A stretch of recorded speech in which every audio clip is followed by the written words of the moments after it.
How did the Boeing 747 get its iconic hump? The answer comes from cargo planning. Boeing launched the 747 as a commercial airliner in the 1960s, although its engineers had gained experience from an earlier military transport proposal. Now, Boeing and Pan Am expected supersonic airliners to take over many long-range passenger routes. So they wanted the 747 to work well as both a passenger aircraft and a freighter. A freighter needed a hinged nose that could open upwards and allow crew to load long or oversized cargo directly onto the main deck. A cockpit in the usual nose position would block that door.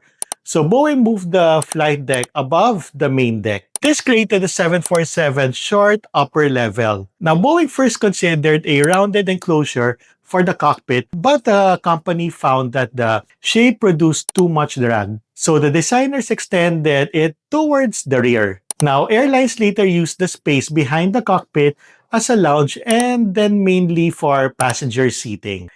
Airbus followed a different layout for the A380 because it gave the aircraft two full-length passenger decks. Airbus placed the cockpit on a level between the main and upper decks, and the A380 has no opening in the nose. That design did not prevent Airbus from planning a freighter. Airbus once had 27 orders and commitments for the A380F or A380 Foxtrot, but customers canceled them after program delays and Airbus suspended its development.